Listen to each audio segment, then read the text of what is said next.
Good morning, everyone. I'll just wait for a few more of you to come through. If you could just indicate on the chat button if you can hear me or not, that would be great. Perfect. Thank you so much. Great. Thank you.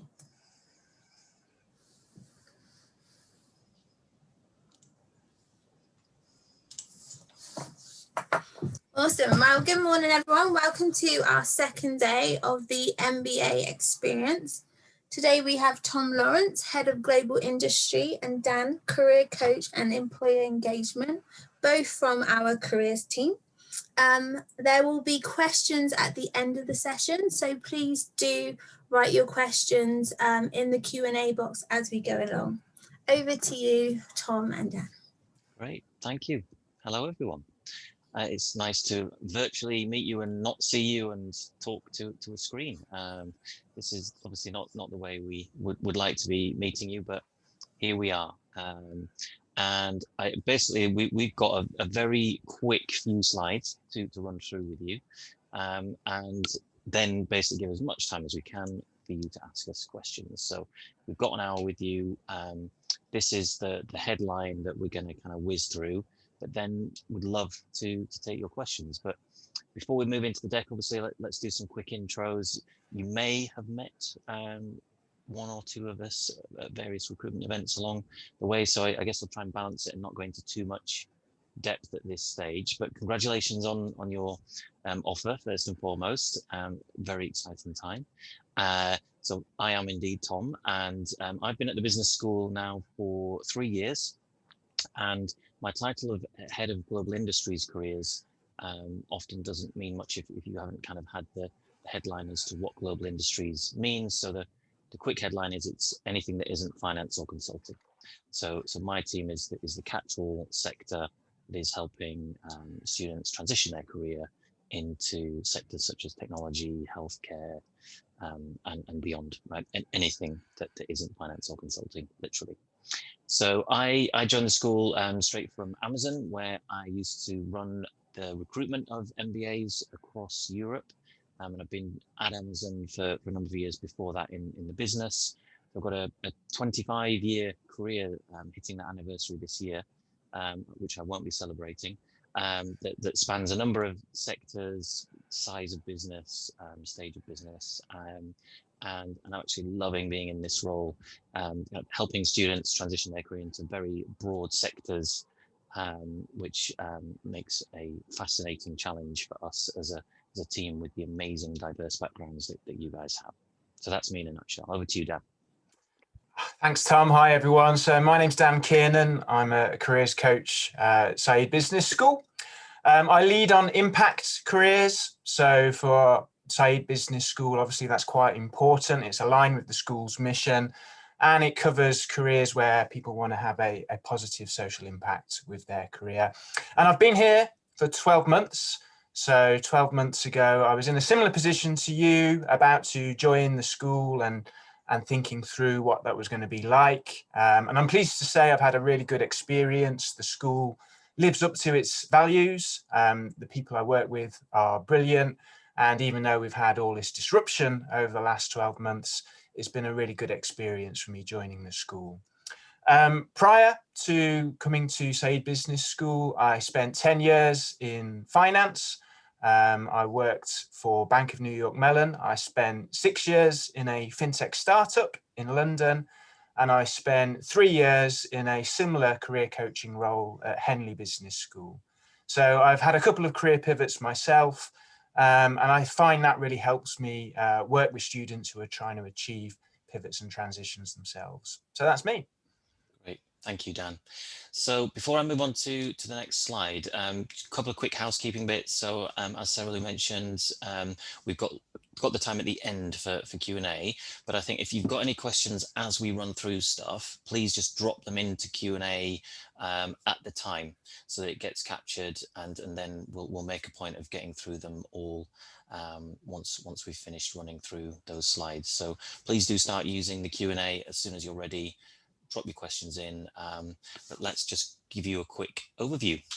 So this is the team, and Dan's already alluded to how we set up sector-wise, actually. So you can see with the four bubbles in the center there that the way we've set ourselves up within the Career Development Center is with these kind of headline sectors in mind. So we have a finance careers team, we have a consulting careers team, and we have the global industries team. At the heart of all that is social impact, and it spans all three teams. So as Dan has mentioned and can build on, impact does span across the school, genuinely speaking. So what we found is with experience that for example, with impact investing careers, that many skills and networks are kind of very similar, if not the same as those in the investing world in general.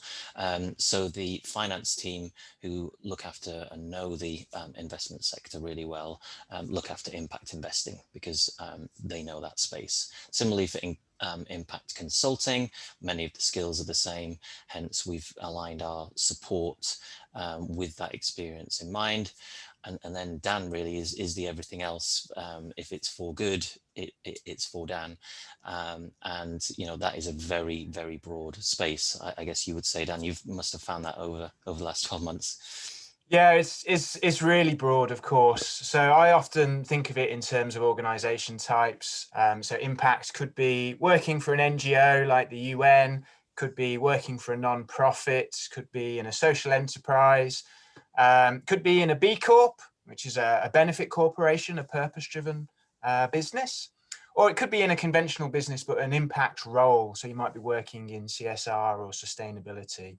So impact does cover a lot of different areas, which is why it's in the middle of this Venn diagram, as Tom's described.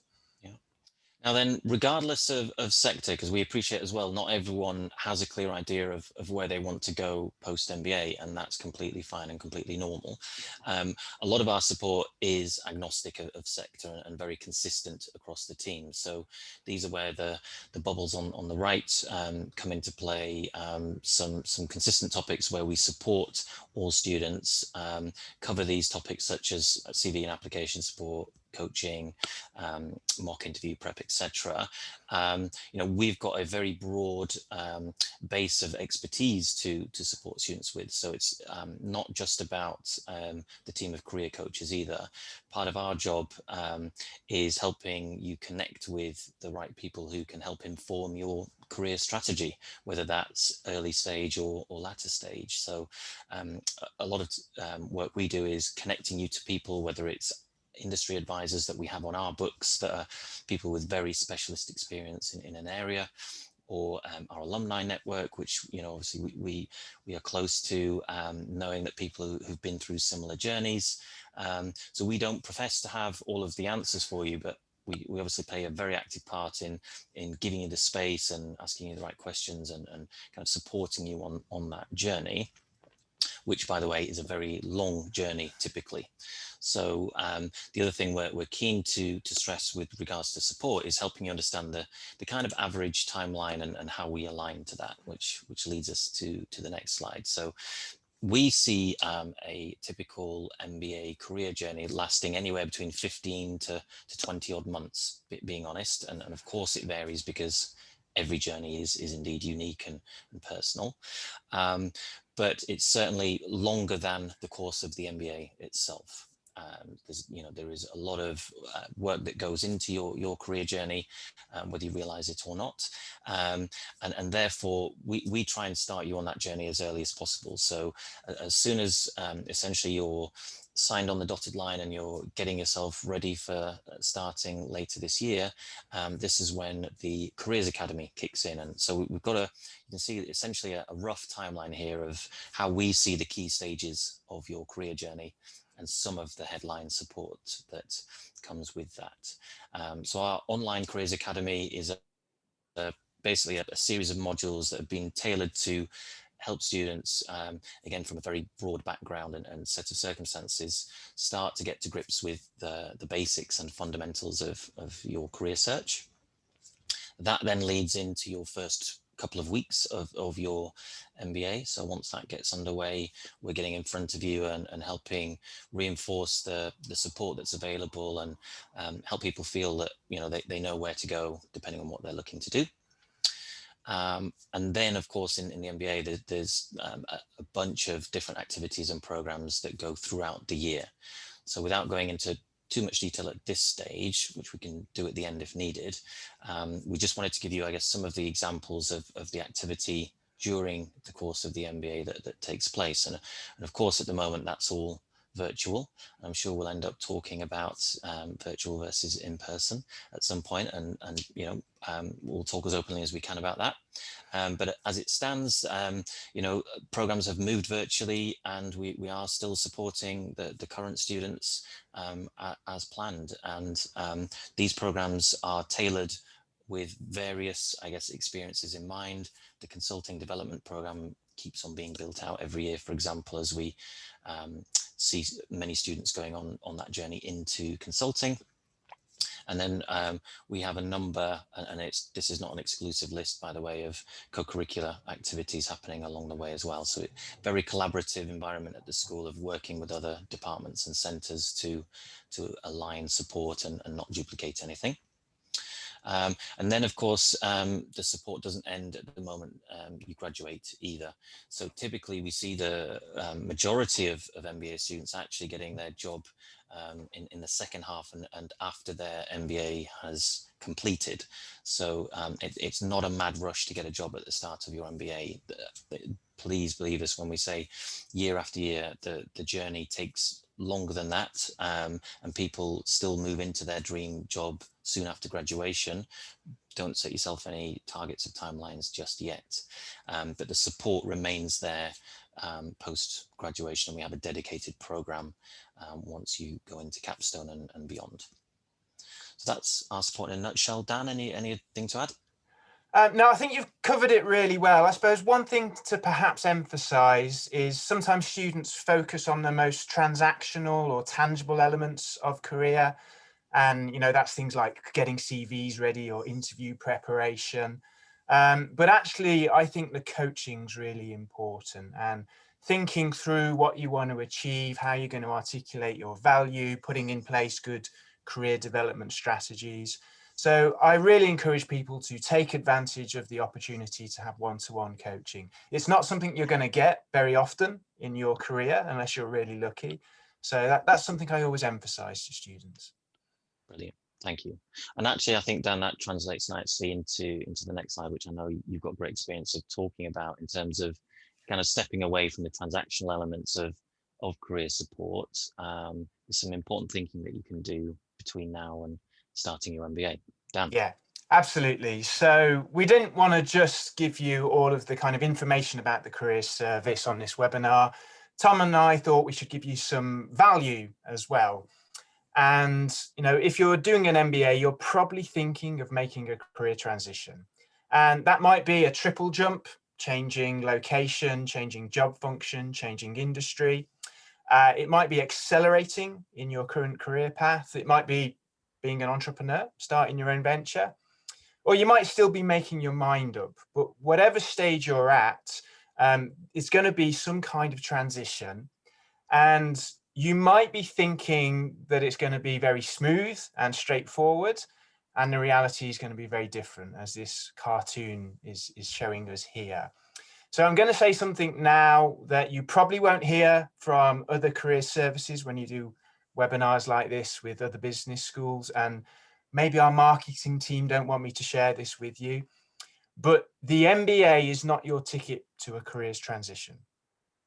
The MBA is a platform for making a careers transition. It's a stepping stone on the journey to make a careers transition, but you by have no means reached the finish line once you get accepted onto an MBA. The reality is you're going to face a lot of challenges. Now, those challenges are going to be different for different people. It might be learning about a new career area. It might be building a brand new network. It might be competing in very, very competitive selection processes. But those challenges are going to come, and it's going to be hard work to overcome them. So I just want to be really upfront about that with you right from the start of your MBA journey. And that's going to be true whether you choose to come to Oxford or whether you go somewhere else for your MBA. I want to say something about the kind of work that is as well. It's not the kind of work where if you just do a late night or put in a shift over the weekend, then you overcome the challenge, unfortunately. It's the kind of work where you're going to find you're in a bit of discomfort, you're in an uncomfortable place. And again, that's different for different people. Some people might not be comfortable with getting rejected, might not be something you're used to.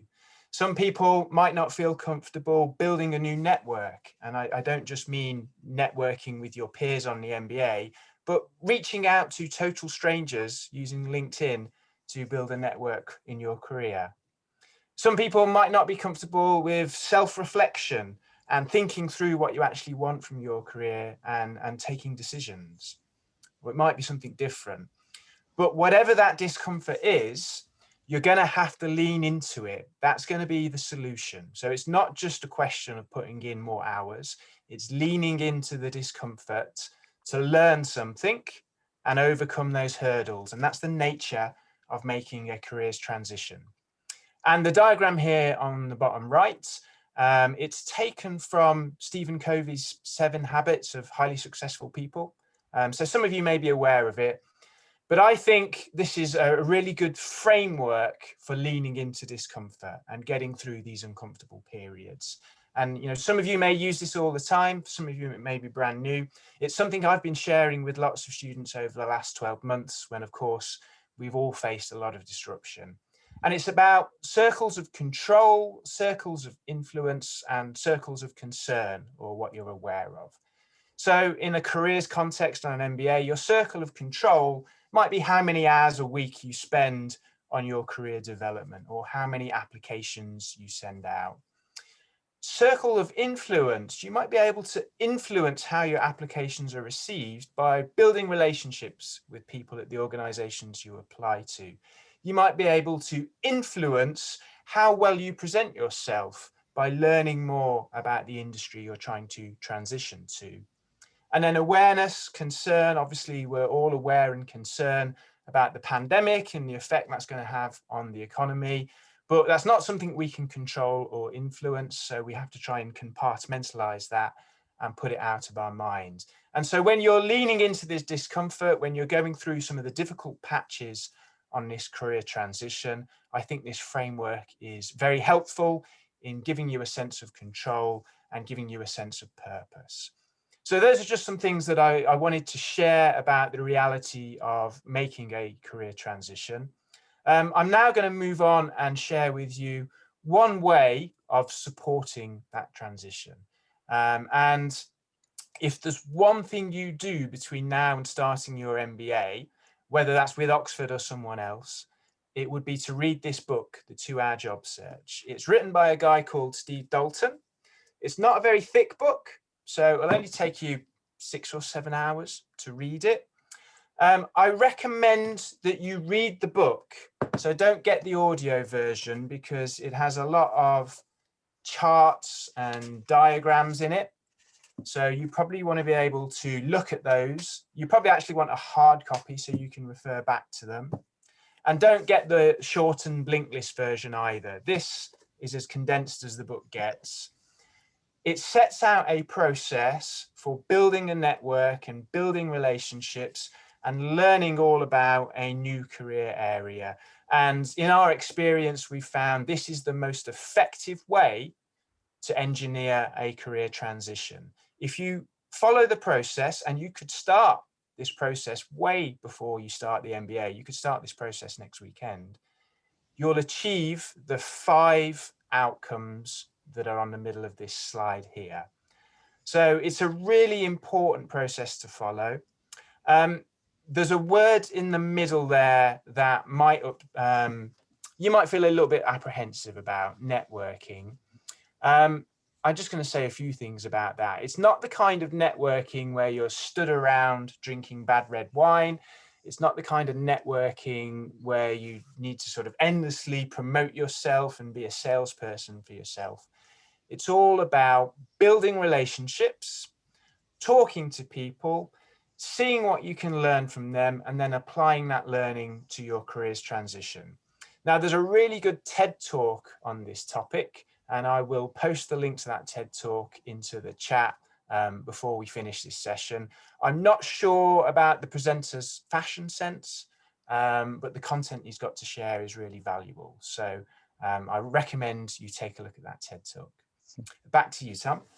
Thank you, Dan. And so I'm going to say up front, he's not talking about me in case you're wondering about my dress sense. Dan is doing a bit of self-promotion. That's okay, because I can honestly say I have watched through the entire TED talk a few times, and what he says is a great way of kind of helping people practically understand the value of the 2-hour job search. And we've deliberately brought this to you now because certainly over the course of the last year as well, we've seen firsthand in the many students that we are coaching at the moment, whether it was last year's cohort or indeed the current cohort, that this methodology is standing the test of time and it's really valuable.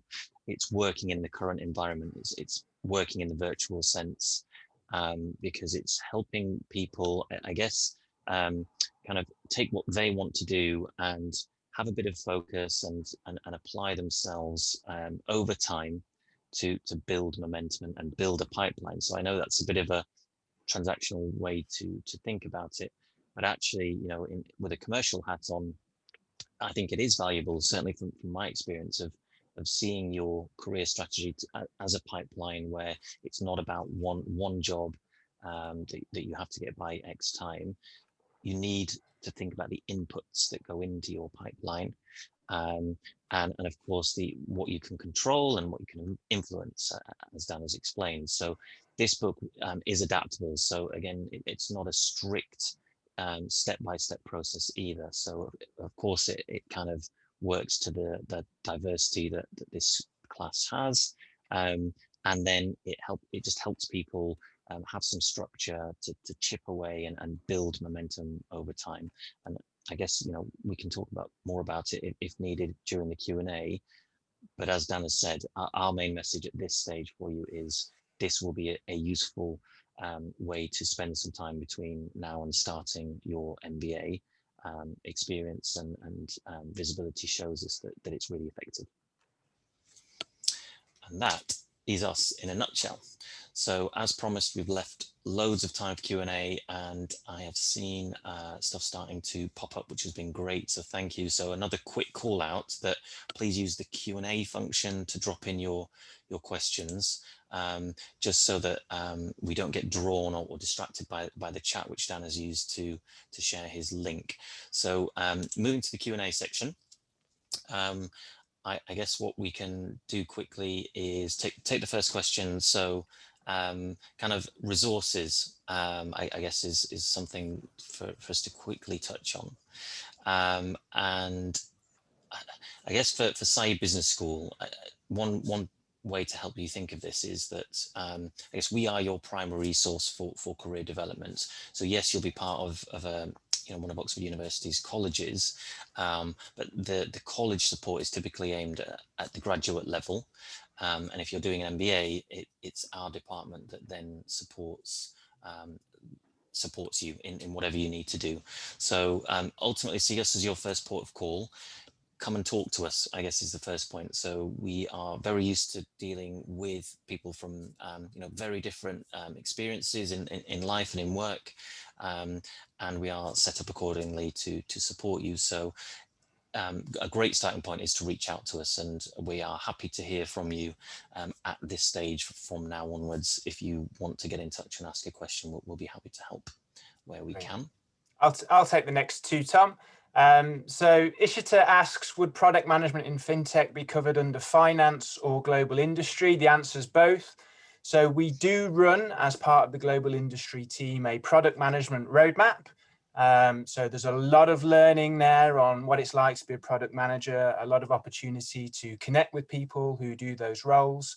But fintech is owned by the finance team, and they have a lot of relationships with fintech companies who come and do presentations on campus or virtually. So you would probably end up working with both of those teams, and that's absolutely fine. There's no problem with that at all. The next question was from Vinohar about getting referrals and the role it plays in getting recruited in the UK. It does play a big role. It's not a guarantee of success, but it is means you're much more likely to get your application looked at. And the sooner you start networking and making connections, the better. That's why Tom and I have emphasized the 2-hour job search on today's webinar, because that's a simple process to follow to build those connections. I suppose one other thing I would say is at this stage, you don't need to be transactional about that networking. So you don't need to be getting in touch with people and asking them to review your CV or, would you refer me for a job? It's too early for that. So at this stage, your networking can be all about learning. It's an open-ended learning journey. And the information you gather through that learning, that will help you make good decisions about where to target your activity, good decisions about what is the right kind of role and organization for you. And the information will help you shape yourself as a candidate. So yes, networking, can't start it soon enough, but you don't have to think transactionally at this stage. Thank you, Dan. I'll take the next two. So thank you, Darini and Gaurav, for both asking about the Careers Academy. Very timely question. Well, I don't have an exact date for you first up, but it will be around June time. And again, we are positioning the timing of it with the full MBA journey in mind. So early summer, you will have access, assuming obviously you signed up to this MBA, and that's then unlimited full access then for the rest of your time with us and actually beyond as well. The type of content and that gets covered in the Careers Academy, I mentioned at the start, it was like the foundational elements. So more specifically, I mean, we have some guidance for you around elements such as good CV and cover letter writing, how to think about your career narrative, some space and tools to help you think about what you might want to do, but then on a more transactional level, some basics around interview preparation that, should you be getting drawn into processes early on in your MBA, you've already spent some time thinking about how you can prepare based on some of the common themes that we see year on year across sectors. So that's something you can dip in and out of in your own time. It's all bite-sized pieces with themes so that you can kind of easily jump to parts that are relevant for you. So it's not something that you have to go through everything just for the sake of it either. It's very much piecemeal. Thanks, Tom. I'll take the next two. So Doreen is asking about what you put on your LinkedIn profile while you're going through this career transition. It's acceptable to just put that you're an Oxford MBA. Some people choose to put 2 or 3 career areas that they're interested in, and they literally just put the keywords. Some people put a little paragraph or a sentence explaining who they are and what they think they're good at and what value they have to offer. One tip with LinkedIn, you can look at people's profiles, people in the roles you aspire to do, and just copy what they do. And that way, you're presenting yourself in the way that's acceptable in that industry.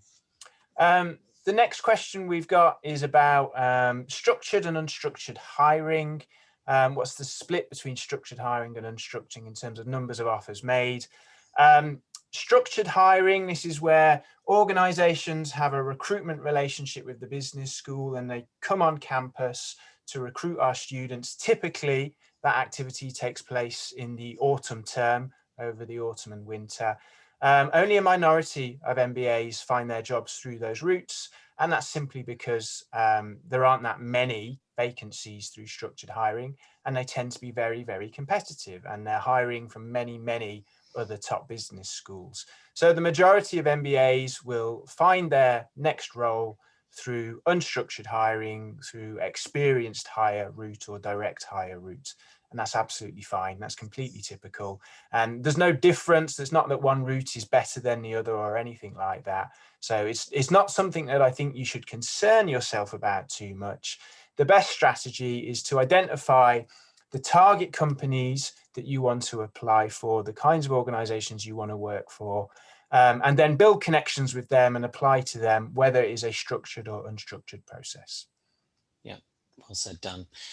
Then thank you, Helen, for asking about internships. I think this will be an interesting one to get both of our perspectives on internships, because actually it depends is the headline with something like internships. You know, it depends where you're coming from, what you're looking to do, as to how valuable an internship could be. And it also depends what you do in the internship as to how valuable it is. So it's something to be very curious about. So it's a great time to ask this question and to start thinking about it first and foremost. You know, from what I see over time, internships are useful. So, you know, that is why they exist and why many organizations put time and resource into having internships. You know, they're a great way for people to get experience without necessarily having been in that sector or that function before.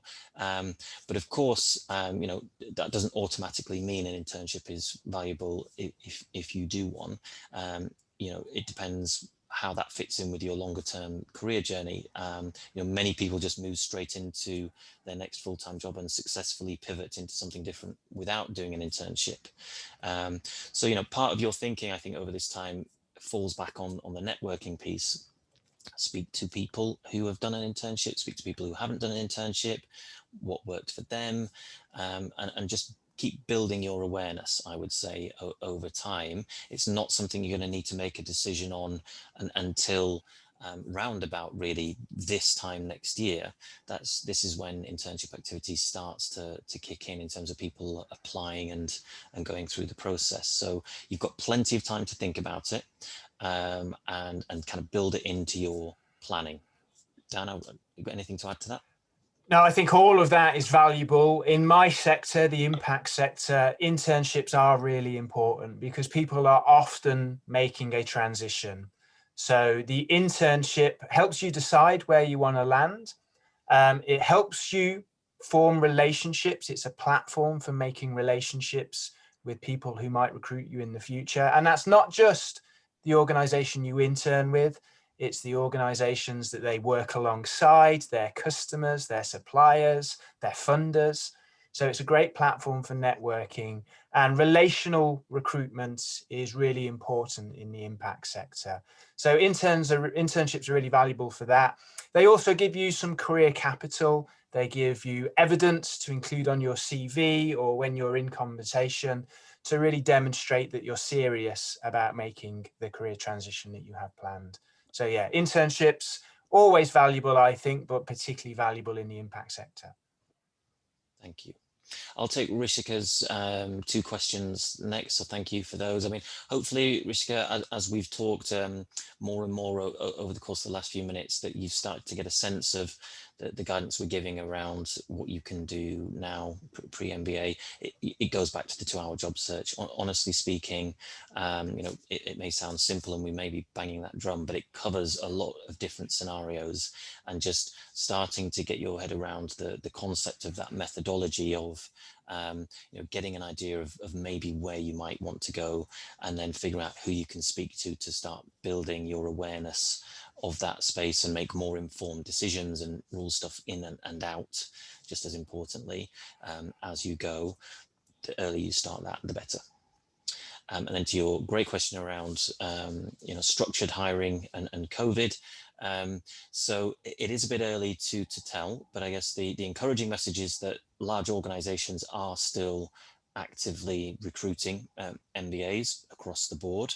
Of course, some individual companies here and there are kind of currently in a state of flux, but for now, as far as it can be business as usual, many large organizations are pressing forward, albeit virtually, with their recruitment processes.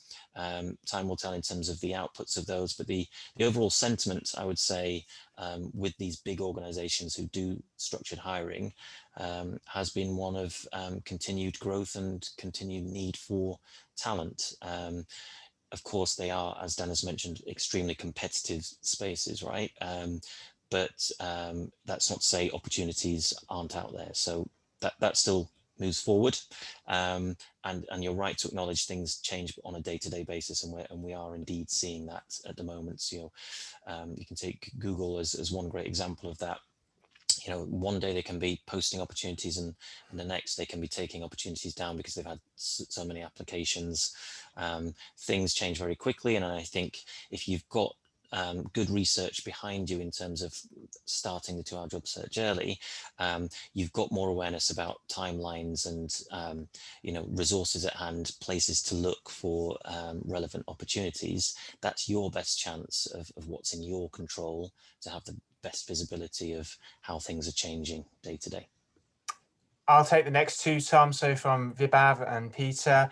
Vibhav was asking about finance, specifically switching into a front office role in finance.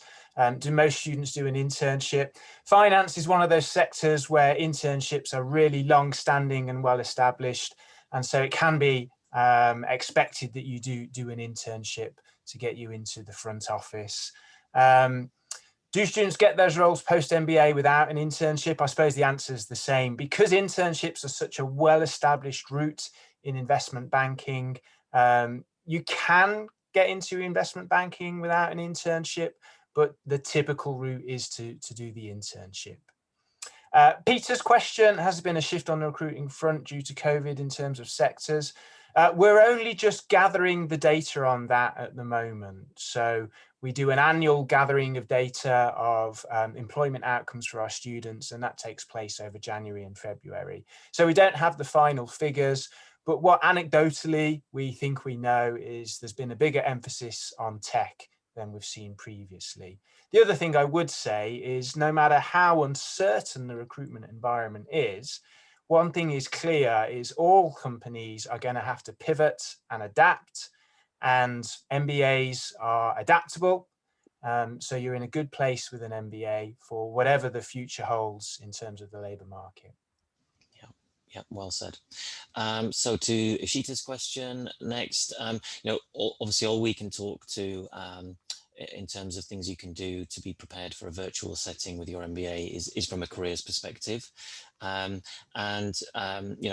from what we've talked about already in terms of the work you can do over the summer, I would say, I guess, being comfortable to come and talk to us at any point to get one-to-one support along the way is something that's going to really help in this virtual setting. So, one thing that we see at the moment is that it is difficult for everyone, and that actually that one-to-one support takes on even more value where everybody's circumstances are different and individual.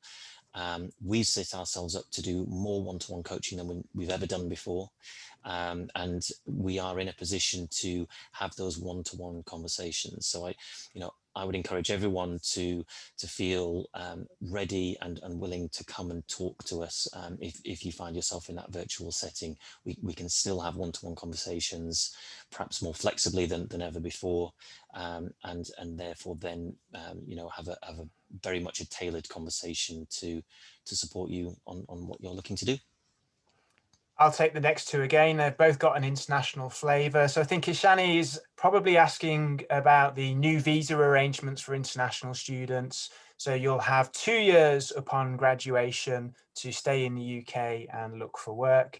We don't quite yet know how that's going to play out with employers and international students, but logic tells us it's going to be a positive thing. It gives you much more time to look for work, and it means employers can actually have an extended period of assessing you while you work for them before they have to commit to sponsoring a visa. So I think it's a really positive move by the UK government and something that's very advantageous for international students. And then Guadalupe is asking if we have networks and resources for students who want to pursue careers outside the UK. And the answer to that is yes. Cited Business School is an incredibly international place. I think we've got 90 odd, 60, 70, 90 different nationalities. I can't remember what the number is, but we're all in a minority nationality wise at Cited Business School. And of course, what that means is our alumni network is also very, very international. So you can tap into that alumni network. Most of the organizations we partner with are also international. So it's a great launching pad for a career anywhere in the world. Thanks, Dan. I'll take the next two from Mary. So actually, we did touch on internships earlier, but actually I do see a very specific element to your question, Mary, about pre-MBA internships, and that's an interesting slant. So for us, pre-MBA internships is not something that we actively engage with as a team. Our focus is on career support during the course of the MBA in terms of job opportunities. So we support internships as part of the MBA and towards the end of the MBA, but that's not to say students don't do pre-MBA internships and find them really useful. That's just more self-service, because as far as we're concerned, pre-MBA internships need to come from the individual, because it's so early in the journey. There's so many other factors that go into a career strategy that experience tells us our resources and time is better focused on the key period of internships as part of the MBA. But if you can find one and set one up, and you have the time in between jobs to do one before you start, then absolutely do one. Any more tangible experience that you can get onto your CV is only a good thing in experience. And then to your question around it's actually the product management roadmap, but yes, it does still exist, and it's building out over time. So yeah, this was something we launched a couple of years ago, and it's off the back of product management being a very popular topic, so both in terms of supply and demand. So lots of students looking and interested in getting into product management, lots of product management roles and jobs and opportunities out in the external market. So we've recognized that and built some support around that accordingly. So we're building a great active community in that space, helping people understand what product management looks like across sectors. And that's a really important element, because we know that product management means very different things from organization to organization and sector to sector. So we have a very active product manager in the healthcare space who's currently supporting our current students, and their job is very different to a product manager in a tech organization, for example. So we're all about building awareness through that community and running practical workshops to help people understand the space, upskill, and optimize their candidacy if product management is indeed something they want to move into. That typically starts in Michaelmas term, so we get going with that quite early on to help people build their networks and get insights and perspectives, and then it continues throughout the course of the MBA in terms of, again, practical workshops, insights into different sectors, and it's something that people can dip in and out of. It's not something that you have to commit X amount of time to either. So more will be explained to you as we build up to the MBA, but no immediate action required, but you can feel comfort that it exists and it will kick in quite soon. I'll take the next three. So best ways to reach out to the careers team. I've put my LinkedIn profile in the chat. I'm happy to be approached. Otherwise, for now, I would work through the recruitment team, and they will direct your question to the best people, whether it's the careers team or someone else within the business school. Someone's asking about visa and career opportunities for international students. I think we've probably touched on that. We have the new graduate visa in the UK, which gives you 2 years to look for work after graduation, which is really positive. And career opportunities for international students. It's the same as being a national, really. The same process is going to apply. You're going to have to make decisions about where you want to work. You're going to have to be good at articulating your value, and you're going to have to build a network in relationships to generate opportunities and make applications. At the MBA level, I don't think there is too much detriment being an international student if you follow all of those principles. And then finally, Helen's got a great question about looking to transition into entrepreneurial endeavors where the path is less clear. You're quite right. It is a very ambiguous pathway. So it can be difficult, particularly when you're alongside peers who have a very clear pathway to follow. So people who want to go into banking and consultancy, it's not easy, but what you've got to do is pretty clear. I suggest anyone wanting to go into entrepreneurial roles, take advantage of the coaching.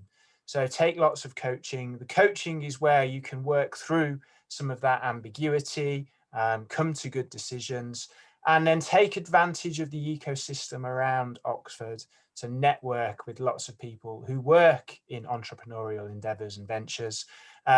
It might be that through that networking you generate opportunities, hopefully you would, but certainly through that networking you would learn a lot about how to build that career path. So I hope that answers that question. Thank you, Dan. I'll just quickly add that I've also dropped my profile, LinkedIn profile, into the chat as well, and welcome any invites. All I would add is, you know, keeping the principles of networking in mind, is that please do put a tailored note in with your invitation request. It'd just be great to know that you're getting in touch because of this event. You know, as you may expect, we get a number of invitation requests, and I personally, if I get one from someone and I can't see how I could possibly know this person, and they haven't taken the time to include a note, I will ignore the invitation, because you know, it's just better networking to say why you're reaching out to someone, and it's good practice. So please do include that note. It looks like we've covered all questions nicely within the time. I mean, it's been great to have so many. Thank you, everyone, for being so active and being curious about what you can do. That's great. Thank you so much, Dan and Tom. We really appreciate your time, and thank you everyone who joined us. Like Tom and Dan said, they're more than happy for you to get in touch. Their LinkedIn is on the chat. Otherwise, you can email the Oxford MBA. We can forward it on to the careers team. That's no problem. Or you can email me, Sarah Louise Reed, and I'm happy to forward that on. But yeah, that's it. And thank you so much. Thank you, everyone. Bye for now. Thanks all. Thank you, everyone. Bye, guys. Bye-bye.